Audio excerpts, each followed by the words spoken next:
দুনিয়ার সবচেয়ে সহজ রেসিপি লাশ অমলেট। এই রেসিপিটা তৈরি করা অনেক বেশি সহজ, আর এটা খেতেও কিন্তু দারুণ মজার। অল্প উপকরণে কোনো রকম ঝামেলা ছাড়া এই রেসিপিটা আপনি তৈরি করে নিতে পারবেন। লাশ অমলেট তৈরি করতে পারে না এমন মানুষ নেই বললেই চলে। তারপরেও আজ আমি আপনাদের সাথে এই রেসিপিটা শেয়ার করলাম। যারা একেবারেই নতুন, রেসিপিটা দেখে নিতে পারেন। তো রেসিপি তৈরি করার জন্য প্রথমে আমি দুটো ডিম ভেঙে নিচ্ছি। ডিমটাকে আমি ফেটিয়ে নিচ্ছি কিছু সময়। এখন দিয়ে দিচ্ছি স্বাদ মতো চিনি। যেরকম মিষ্টি খেতে ভালোবাসেন সেভাবে চিনিটা অ্যাড করবেন। আর 1 চিমটি লবণ দিয়ে দিলাম। আবার আমি এটাকে মিশিয়ে নিচ্ছি যেন চিনিটা একদম গলে যায়। এখানে আপনারা ডিমের পরিমাণটা বাড়িয়েও দিতে পারবেন বা কমিয়েও দিতে পারেন, ধরা বাঁধা কোনো নিয়ম নেই। তো আমি যতটুকু ডিম নিলাম ঠিক সম পরিমাণ দুধ নিচ্ছি। আর দুধটাকে আমি জাল করে ঠান্ডা করে নিয়েছি।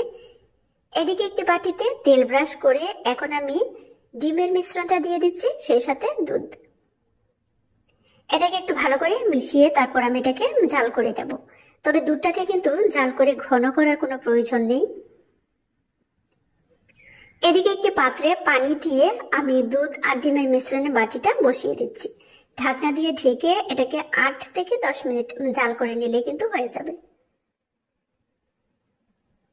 তো আমি একটু চেক করে দেখে নিব যে আসলে এটা সেদ্ধ হয়েছে কিনা। আপনারা যে কেউ এই রেসিপিটা তৈরি করতে পারবেন, তবে যারা মিষ্টি খেতে ভালোবাসেন না তারা কিন্তু এখানে মিষ্টিটা ছাড়াও এই রেসিপিটা তৈরি করতে পারবেন। অনেক সময় দেখা যায় কি যে সকালের নাস্তায় কোনো কিছু তৈরি করতে ভালো লাগে না, সেই ক্ষেত্রে কিন্তু এই অমলেটটা আপনি খুব সহজে তৈরি করতে পারবেন। আর এটা কিন্তু অনেক বেশি হেলদি, শুধুমাত্র ডিম আর দুধ দিয়েই এটা তৈরি করা হয়েছে। তো আপনারা চিনিটা কিন্তু অ্যাভয়েড করতে পারেন। অল্প উপকরণে সহজ রেসিপি, এর থেকে আর কোথাও আপনি খুঁজে পাবেন না। আর এটা কিন্তু ছোট বড় সকলেই অনেক বেশি পছন্দ করে খেতে।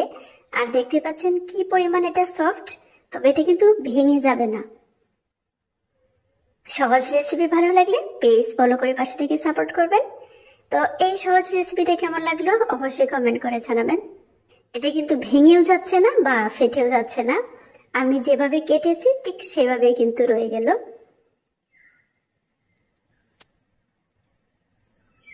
সবাইকে অসংখ্য ধন্যবাদ রেসিপি দেখার জন্য। তবে বাসায় কিন্তু অবশ্যই ট্রাই করতে হবে।